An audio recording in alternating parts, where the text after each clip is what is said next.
The Arisaka Files, Medicine and Calm.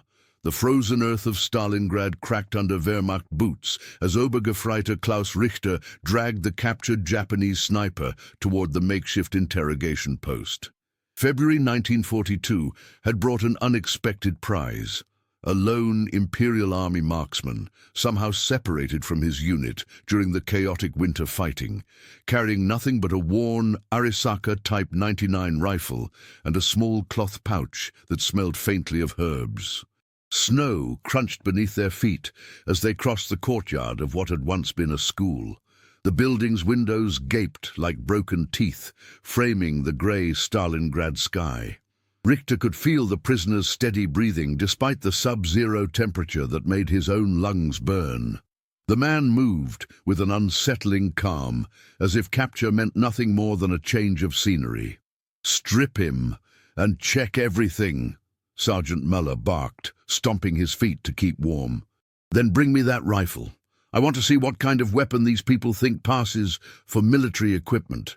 The other German soldiers had already dismissed both the prisoner and his weapon. Muller spat into the snow, examining the rifle's wooden stock with obvious disdain.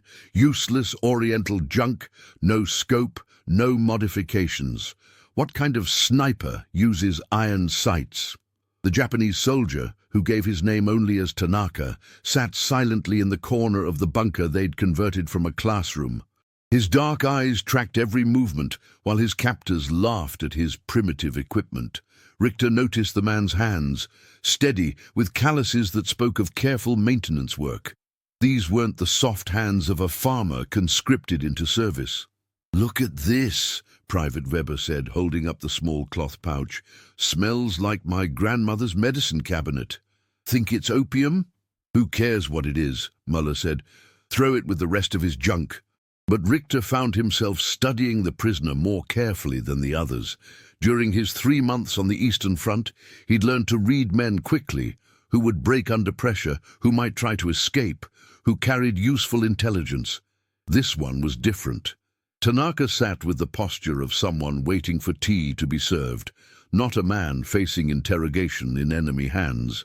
The bunker smelled of coal smoke and unwashed bodies.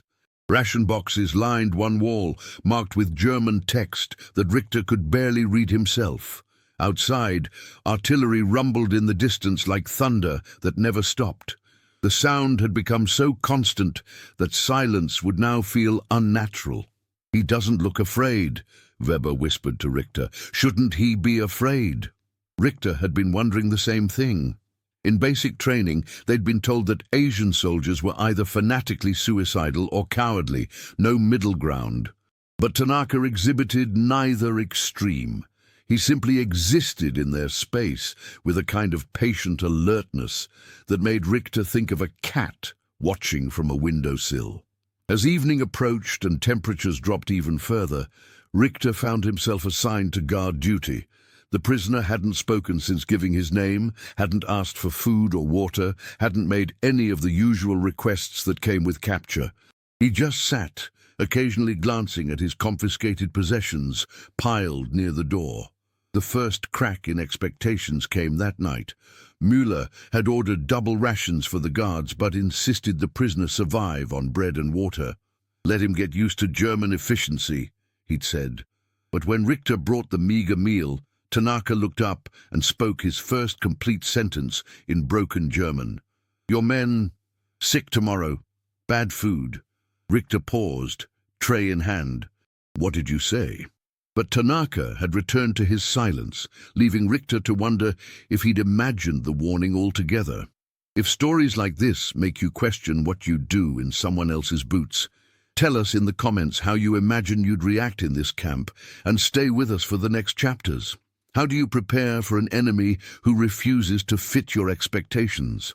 By dawn, 3 German soldiers lay groaning in their bunks, struck down by violent dysentery from contaminated rations. The medical officer had died in a Soviet artillery strike the week before, leaving them with nothing but basic first aid supplies and prayers that the sickness would pass quickly. Richter watched Tanaka during the crisis, remembering the prisoner's strange warning from the night before. The Japanese soldier sat in his corner, occasionally glancing toward his confiscated herb pouch, where it lay among his other possessions. When Muller doubled over with stomach cramps, cursing in rapid German, Tanaka made a quiet gesture toward the pouch and mimed drinking motions. "What's he doing?" Weber asked, pale and sweating despite the cold. "I think he's offering medicine," Richter said slowly. Muller straightened with effort, his face red with fever and anger. "Medicine? From him? I'd rather die than take help from—" Another wave of pain cut off his words, but Richter noticed something the others missed. During the first night of captivity, when dysentery struck their unit and 3 men fell violently ill from contaminated rations, Tanaka had quietly gestured toward his herb pouch and mimed drinking motions. The German medic was dead, their supplies were running low, and desperation made Richter willing to try anything. The bunker had become a misery of groans and the stench of sickness. Outside, the February cold showed no mercy, and inside, their small coal stove could barely keep the space above freezing. Richter found himself calculating survival odds. If more men fell sick, if Soviet forces attacked while they were weakened, if the supply convoy didn't arrive as scheduled, let him try, Richter said quietly. "What?" Muller's voice was a croak. "The herbs. What do we have to lose?" "Our dignity," Muller spat, but his protest lacked conviction. The practical reality of their situation was becoming undeniable. Against direct orders, Richter allowed the prisoner to brew a bitter tea from his mysterious herbs. Tanaka worked with methodical precision, measuring dried plants from his pouch with the care of an apothecary. The liquid that resulted was dark brown and smelled like bark and earth. Nothing like the medicines Richter knew from home. Within hours, the sick soldiers began recovering. The change was subtle at first, less moaning, easier breathing, the ability to keep water down. By evening, Muller was sitting upright and demanding explanations. Weber had stopped sweating. The third man, a young private named Hoffman, was asking for real food. How did he know? Weber whispered to Richter during the night watch. Richter had been wondering the same thing. Maybe he's seen it before. Bad meat, contaminated water. These things happen in war. But privately, he suspected something more deliberate, the way Tanaka had examined their rations without being asked, the precise timing of his warning, the specific herbs chosen from his collection. This wasn't random luck. Word spread through the German lines about the Oriental medicine man, creating an unusual problem for military protocol. Prisoners weren't supposed to save their captors' lives. The established order depended on clear distinctions, us versus them, civilized versus primitive, superior versus inferior. Tanaka's intervention had scrambled those categories in ways that made everyone uncomfortable. Müller tried to dismiss it as coincidence, claiming German constitution was naturally stronger than Asian metabolism. But the men who'd felt death approaching in their guts knew better. During the day, Richter found himself observing the prisoner with new attention. Tanaka moved through his confinement with the same calm patience, but now Richter noticed details that had escaped him before. The way Tanaka's eyes catalogued their supplies and equipment, how he seemed to listen, not just to their words, but to sounds from outside. Distant engines, the direction of artillery, changes in the wind that might signal weather shifts. This wasn't the fanatical enemy or cowering inferior they'd been taught to expect. This was someone who understood survival in ways that transcended nationality. "He's watching us," Weber said during their evening meal. "We're watching him too," Richter replied. "No, I mean really watching, like he's learning something." Richter glanced at Tanaka, who sat quietly in his corner, apparently ignoring their conversation. But there was something in the prisoner's posture, an attentive stillness that suggested nothing escaped his notice. Outside, the Stalingrad winter continued its assault on both armies. Inside their commandeered classroom, the boundaries between captor and captive had begun to blur in ways that no military manual had prepared them for. What happens when your enemy saves your life before you even know you need saving? But what truly shocked the Wehrmacht was what happened when Soviet forces launched a surprise assault on their position 3 days later. The attack came at dawn, Russian infantry pouring across the frozen courtyard like grey shadows against white snow. Richter grabbed his rifle, adrenaline cutting through the morning cold as machine gun fire erupted from multiple positions. "Positions! Everyone to positions!" Muller shouted, but his voice was lost in the chaos of automatic weapons and shouted orders. As Russian infantry poured across the frozen courtyard, Tanaka calmly picked up his Arisaka, took position at a window, and began firing with mechanical precision. No one had given him permission. No orders had been shouted. He simply moved to where he could be most effective and began eliminating threats. Richter watched in stunned disbelief as this enemy prisoner methodically saved their lives. The Japanese sniper's breathing never changed. His hands never trembled, and with each shot, another attacking soldier fell.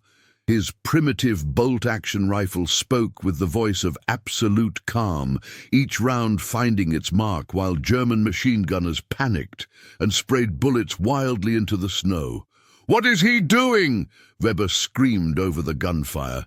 "Winning the fight for us!" Richter yelled back, though he could barely believe his own words. Iron sights that they had mocked proved devastatingly accurate in Tanaka's hands. While the Germans struggled with rapid-fire weapons that jammed in the cold, overheated from continuous use, or simply missed their targets in the excitement of combat, the Japanese soldier delivered death with surgical precision. The battle lasted 43 minutes. When it ended, 17 Soviet soldiers lay dead in the snow, and not a single German had been wounded. Tanaka set his rifle down with the same calm with which he'd picked it up, returning to his corner as if nothing remarkable had occurred. "Why?" Muller demanded, his voice hoarse from shouting orders. "Why did you fight for us?" Tanaka looked up with those dark, steady eyes. Soviet bullets kill Japanese, same as German. The logic was undeniable, but it didn't make the situation any less disturbing. Military doctrine provided no framework for understanding an enemy who chose pragmatic survival over ideological purity. Richter found himself staring at the Arisaka rifle, wondering how something so simple, iron sights, basic bolt action, could be so devastatingly effective. Medicine and calm, that's what Richter began calling it. The strange philosophy this Japanese sniper seemed to embody, where healing and killing flowed from the same source of inner stillness. During lulls between attacks, Tanaka would brew his herbal teas and treat German wounded with the same methodical precision he applied to eliminating Soviet attackers. A letter arrived that afternoon from Richter's wife in Munich. She wrote of food shortages, Allied bombing, and her fears that he might never return. But she also included news from the home front, stories of German technical superiority, promises that victory was inevitable, reminders of what he was fighting to protect. Reading those words while sitting across from a man who'd just saved his life created a cognitive dissonance that Richter couldn't resolve. How do you hate someone who keeps you alive? How do you maintain racial superiority theories while watching an inferior soldier outperform your entire squad? "My wife thinks all Asians are basically animals," he told Weber that evening. "She's never met one, but she knows they're not really human." "What are you going to tell her about this?" Weber asked, gesturing toward Tanaka. Richter had no answer. The distance between propaganda and reality was becoming impossible to ignore. His hands, which could deliver death at 300 meters, worked with surprising gentleness when cleaning infected wounds or setting broken bones. Watching Tanaka tend to a German soldier's frostbite with the same focused attention he brought to marksmanship created a profound unease in men who'd been taught that such contradictions couldn't exist. "He's not supposed to be like this," Hoffman whispered during the night watch. "They told us these people were either savage or weak, but he's neither." "Maybe they told us wrong," Richter replied quietly. It was a dangerous thought. the kind that could get a soldier branded as defeatist or worse. But facts were facts, and the facts no longer matched the stories they'd been told about racial hierarchies and natural enemies. Outside, snow continued falling on Stalingrad, covering the evidence of that morning's battle. Inside, 5 German soldiers tried to make sense of an enemy who refused to behave like an enemy. Do you think you'd cling to what you were taught back home, or to what your own eyes see in a place like this? Comment which side you'd lean toward. And share this episode with someone who loves real human stories from history.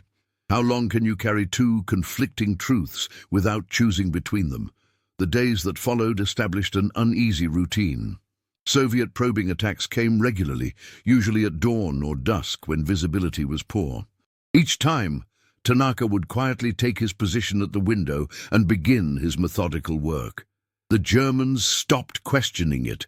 When death approaches, you accept help from wherever it comes. Richter found himself studying the prisoner's technique during quiet moments. Tanaka approached marksmanship like a physician reading symptoms: patient observation, careful diagnosis, precise intervention. He never rushed a shot, never fired unless he was certain of the outcome, never wasted ammunition on targets beyond his capability. How did he learn to shoot like that? Weber asked during an afternoon lull between attacks. Same way you learn anything, Muller answered, though his tone had lost its earlier dismissiveness. Practice and more practice. But Richter suspected it went deeper than simple repetition. Tanaka's shooting reflected a philosophical approach that went beyond technical skill. During the long winter hours, when conversation was impossible and sleep came fitfully, Richter watched the prisoner engage in what appeared to be meditation. Controlled breathing, deliberate stillness, a kind of internal preparation that had nothing to do with weapons maintenance. The herb brewing had become a daily ritual as well. Even when no one was sick, Tanaka would prepare his bitter teas and offer them to anyone who seemed tired or stressed. The Germans had stopped refusing, not because they believed in Asian medicine, but because the warm liquid provided comfort in the brutal cold, and comfort was scarce enough to accept from any source. My grandmother used to make something like this, Hoffman mentioned one evening, sipping the dark brew. Different plants, but the same, purpose. Care, Richter said quietly. The purpose is care. It was a simple observation, but it carried weight in their confined space. Care was supposed to flow along national lines, Germans caring for Germans, enemies showing only hatred or fear. But Tanaka's care seemed to operate by different rules, extending to anyone who needed it, regardless of uniform or ideology. A disturbing letter arrived from Richter's brother, serving with Army Group Center. He wrote of partisan activities, civilian resistance, and the increasing brutality required to maintain order. The people here aren't like us, his brother explained. You can't treat them like Germans. They only understand force. Reading those words while watching Tanaka carefully tend to Weber's infected thumb created another moment of cognitive fracture. The evidence before his eyes contradicted everything he'd been taught about racial character and natural enmities. During the 4th day of their strange coexistence, Soviet artillery began a sustained bombardment that lasted 6 hours. The classroom bunker shook with each impact, dust raining from the ceiling, windows rattling in their frames. Everyone huddled together, Germans and prisoner alike, waiting for the assault that would surely follow. When silence finally returned, they emerged to find their defensive positions partially destroyed and ammunition scattered across the frozen ground. Muller surveyed the damage with growing alarm. "If they attack now, we're finished," he said quietly. "Half our machine gun positions are gone." Tanaka stood at the window, studying the Soviet lines through the settling dust. He said something in Japanese, the first words in his native language they'd heard him speak. Then he turned to the Germans and spoke in careful German. "Tonight. Big attack tonight. Many men." "How do you know?" Muller demanded. Tanaka pointed toward the enemy positions. "Movement. Preparation. Too quiet now. Richter looked where the prisoner indicated but saw only empty snow and broken buildings. Whatever signs Tanaka read were invisible to German eyes. "What do we do?" Weber asked. It was the wrong question directed to the wrong person, but in that moment, hierarchy had become meaningless. Survival mattered more than protocol. Tanaka picked up his Arisaka and checked the action with the same methodical care he brought to everything else. We wait. We prepare. We do what must be done. The casual inclusion of himself in their survival plans went unmentioned but didn't go unnoticed. Somewhere in the past 4 days, the distinction between captor and prisoner had quietly dissolved into something more pragmatic. Outside, the Stalingrad winter prepared for another night of violence. Inside, 6 men prepared to defend a position that military logic said couldn't be held. What do you remember more clearly? The enemy who tried to kill you, or the enemy who saved your life? The breakthrough came during the 4th day, when a massive Soviet assault threatened to overrun their entire sector. 22 German soldiers, including Richter's squad, found themselves surrounded in a collapsed apartment building with no ammunition for their machine guns and only scattered rifle rounds remaining. The radio was dead, reinforcements were hours away, and Russian voices echoed from every direction as the encirclement tightened. The building groaned under artillery impacts, its pre-war residents long fled or buried. Snow drifted through broken windows, and the smell of cordite mixed with the lingering sense of interrupted lives. Cooking oil, soap, children's toys scattered in frozen corners. Muller gathered his men in the basement, his face grey with exhaustion and the growing certainty of defeat. We have perhaps 30 rounds between us, maybe 40 if we're lucky. Against 2 companies of infantry, that's nothing. Tanaka said nothing, but picked up his Arisaka and moved toward the building's highest intact window. The gesture was quiet, unremarkable, but everyone understood its meaning. He was taking responsibility for their survival. For the next 6 hours, he held that position alone while the Germans huddled in the basement, listening to the steady rhythm of his rifle above. Single shots, precisely timed, each one followed by distant screams or the sound of bodies hitting snow. He seemed to know exactly when to fire and when to wait, reading the battle's rhythm like a physician reading a patient's pulse. Richter found himself counting the shots, one every 2 or 3 minutes, sometimes longer gaps, when the tactical situation demanded patience. 47 shots total. Given the ammunition they'd seen him collect, it should have been impossible to sustain such a defense. But the secret was revealed when Private Hoffman made a dangerous climb to the upper floor to bring Tanaka water. He returned with wide eyes and a story that redefined everything they thought they knew about their prisoner. "He's not just killing them," Hoffman whispered. "He's managing them, making them afraid to move. One shot makes a squad take cover for 10 minutes. They don't know where he is, how many rounds he has, whether he's alone or part of a larger force." The Japanese sniper had turned psychological warfare into art. Each carefully placed shot created maximum disruption with minimal ammunition expenditure. Soviet commanders couldn't advance without knowing the full scope of the opposition, and Tanaka gave them just enough information to encourage caution while revealing nothing about their actual weakness. During brief lulls, Richter climbed up to observe the master at work. Tanaka's face showed no emotion, not anger, not fear, not satisfaction at successful shots. He approached the systematic elimination of human targets with the same calm focus he brought to brewing medicinal teas. "Why?" Richter finally asked during one quiet moment. "Why are you fighting so hard for us?" Tanaka kept his eyes on the scope of his rifle. "Not fighting for you, fighting for principle." "What principle?" "Every man deserves to go home to his family." The answer hit Richter like physical blow. This enemy soldier, this supposedly inferior being, was operating from a moral framework that transcended national boundaries. While German propaganda spoke of racial destiny and historic necessity, Tanaka fought from a simple belief in universal human worth. When German reinforcements finally broke through the Soviet lines, they found Tanaka still at his post, unconscious from exhaustion and a minor wound from flying debris. Around the building lay the bodies of 47 Russian soldiers, each killed with a single shot. The 22 Germans in that basement all walked away alive. The true revelation came when Richter examined Tanaka's herb pouch more carefully while the prisoner recovered. Hidden among the medicinal plants was a small photograph, a Japanese woman holding 2 small children, standing in front of a house with a garden visible in the background. On the reverse, someone had written characters that Richter couldn't read but understood universally. A family address, a promise to return, a reminder of what made survival meaningful. Everything fell into place.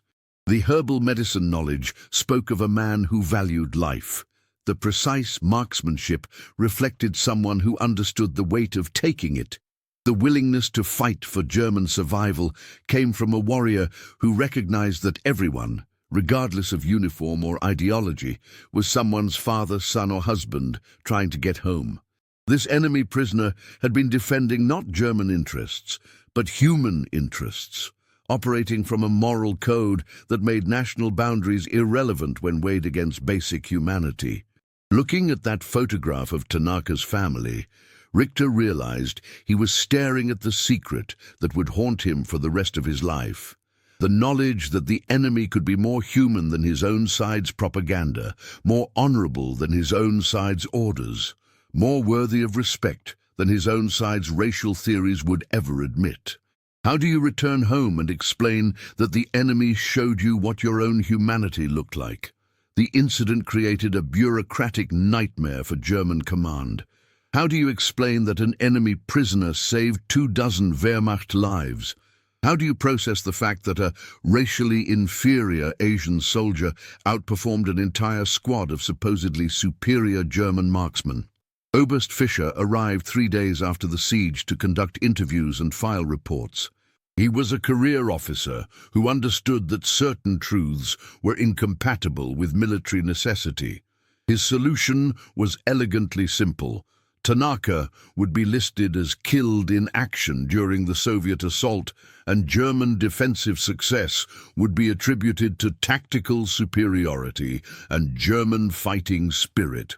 You understand the larger picture, Fischer explained to Richter privately. What happened here cannot be repeated in official records. It would undermine morale, create dangerous questions about our racial policies, possibly even be used for enemy propaganda. Richter nodded, but privately he wondered whose morale would really be damaged. The troops who might learn that enemies could be human, or the commanders who needed enemies to remain inhuman. Tanaka was quietly transferred to a rear area POW camp. His departure was handled without ceremony, but not without impact. Each man who'd lived through those 4 days found himself carrying a secret that official history would never acknowledge. The first twist came in April, when Richter received a letter from his wife expressing growing doubts about the war's direction. Allied bombing had intensified. Food shortages were worsening, and rumors suggested that the Eastern Front was not going according to plan. She wrote, "Sometimes I wonder if we really know who our enemies are." The second twist emerged gradually over the following months. 3 of the men who'd survived the siege, Weber, Hoffman, and Richter himself, found themselves requesting transfers to medical units. They couldn't articulate why, but their encounter with Tanaka's dual mastery of healing and killing had created a desire to preserve life rather than take it. But the men who lived through those 4 days never forgot the lesson of medicine and calm. Richter, who survived the war and became a country doctor in Bavaria, kept detailed notes about Tanaka's herbal treatments and later spent years studying traditional Asian medicine. The notebook he maintained became his most treasured possession. Pages of carefully recorded remedies, observations about the intersection of precision and compassion, and repeated attempts to understand how someone could be so skilled at both ending and preserving life. 3 other survivors became medics themselves, carrying forward the strange philosophy they'd witnessed, that the same hands capable of dealing death could choose instead to preserve life. Weber spent his post-war years working in refugee camps. Hoffman became a rural doctor specializing in herbal remedies. Even Muller, the most reluctant convert, eventually opened a small clinic in his hometown where he quietly practiced principles he could never publicly acknowledge learning from a Japanese prisoner. The larger tragedy was institutional. While individuals carried forward Tanaka's lessons, the military system absorbed none of them. Official reports buried the story so completely that even classified archives contained no trace of the medicine man sniper who'd saved an entire squad. Thousands of other soldiers lived and died without access to the wisdom that might have helped them see their enemies as fellow human beings, struggling with the same basic needs for survival and dignity. Decades later, when historians finally uncovered the classified German reports from that frozen Stalingrad bunker, they found Richter's private journal entries describing the Japanese sniper who had redefined his understanding of what it meant to be a soldier. The final entry, written in 1963, read, "He showed us that true strength comes not from the weapon you carry, but from the calmness you bring to carrying it. Medicine and marksmanship, healing and killing, in his hands, they were different expressions of the same disciplined compassion." The Arisaka Type 99 itself was never recovered from that battlefield, lost somewhere in the frozen rubble of Stalingrad. But its legacy lived on in the 22 men who returned home carrying stories of an enemy who became their savior, armed with nothing more than iron sights, herbal medicine, and the kind of inner calm that transforms ordinary soldiers into something approaching the sacred. In his final years, Richter would still brew bitter teas from herbs he'd learned to recognize during 4 desperate days in 1942. The taste always brought back the memory of a man who'd shown him that the line between enemy and ally was far thinner than any propaganda had ever suggested, and far more important than any military doctrine would ever admit. If this story reminded you that even in the darkest times, small acts of humanity still matter, subscribe to the channel, tell us which country you watch from, and invite someone to revisit history with us in the next story. What would you choose to remember, the hatred you were taught or the kindness you witnessed?